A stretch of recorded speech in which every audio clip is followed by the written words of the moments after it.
राधे राधे दोस्तों, मैं हूं रवि आनंद। आज हम जा रहे हैं कुरुक्षेत्र। तो सबसे पहले मेट्रो स्टेशन पहुंचे और उसके बाद हम पहुंच गए स्टेशन देर रात। वहां से करीब 3 घंटे की ट्रैवल करने के बाद हम सुबह सुबह पहुंच गए कुरुक्षेत्र जंक्शन।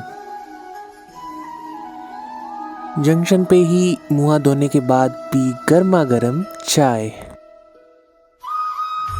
चाय पीने के बाद हमने वहाँ पे बहुत सुंदर सुंदर फोटोज़ ली, क्योंकि वहाँ की वॉल पे महाभारत थीम पे बहुत ही प्यारी प्यारी पेंटिंग्स बनाई हुई थी। कुरुक्षेत्र हरियाणा में स्थित एक ऐतिहासिक नगर है जो महाभारत के युद्ध स्थल के रूप में प्रसिद्ध है। इसे धर्म क्षेत्र और श्रीमद् भगवत गीता की भूमि के रूप में भी जाना जाता है। महाभारत के महाकाव्य में वर्णित कुरुक्षेत्र का युद्ध यहीं लड़ा गया था। इस तीर्थ स्थल में कई प्राचीन मंदिर और कुंड है, जिसमें ब्रह्म सरोवर प्रमुख है। तो आइए इस व्लॉग में हम कुरुक्षेत्र के प्रमुख स्थानों का दर्शन करते हैं और उनके महत्व को भी जानेंगे। कुरुक्षेत्र जंक्शन से ऑटो लेकर हम पहुंचे सबसे पहले ब्रह्म सरोवर। यह सरोवर कुरुक्षेत्र में स्थित एक पवित्र जलाशय है जो हिंदू धर्म में गहरा आध्यात्मिक महत्व रखता है। पौराणिक कथाओं के अनुसार भगवान ब्रह्मा ने यहीं से सृष्टि की रचना की थी। माना जाता है कि भगवान ब्रह्मा ने यहीं पर यज्ञ करके इस ब्रह्मांड की रचना की, इसलिए इसे आदि सरोवर भी कहा जाता है।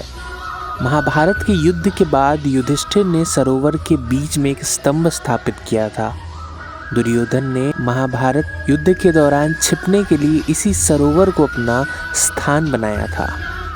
शास्त्रों के अनुसार अमावस्या को इस सरोवर में सभी देवी देवताओं का वास होता है और यहाँ स्नान करने से मोक्ष की प्राप्ति होती है। सरोवर के चारों ओर पक्के घाट बने हैं, जिनके नाम महाभारत के पात्रों जैसे अर्जुन घाट और कृष्ण घाट पर रखे गए हैं।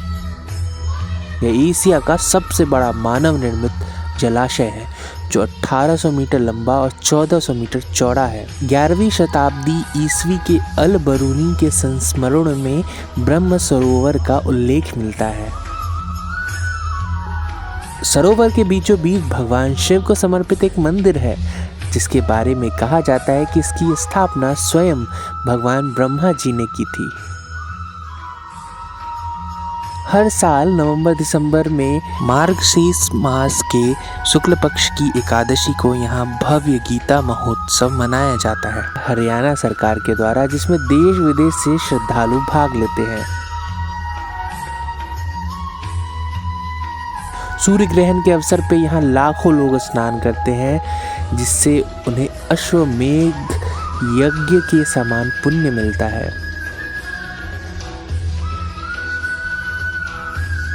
ब्रह्म सरोवर के परिसर में ही एक विशाल रथ पर श्री कृष्ण द्वारा अर्जुन को गीता का उपदेश देते हुए मूर्ति स्थापित है। इसके अलावा यहाँ देवी कात्यायनी का मंदिर है, द्रौपदी कूप जिसे चंद्रकूप भी कहा जाता है, और एक उद्यान भी है। ब्रह्म सरोवर में आस्था की डुबकी लगाने के बाद हम आगे पहुंचते हैं सन्निहित सरोवर और यहाँ के मंदिरों के दर्शन करते हैं। इसके बाद हम स्थानु महादेव मंदिर, देवी कूप, भद्रकाली मंदिर और ज्योतिषर के दर्शन करते हैं, जिसके दर्शन आपको दूसरे वीडियोस में मिल जाएंगे। तब तक के लिए नमस्कार।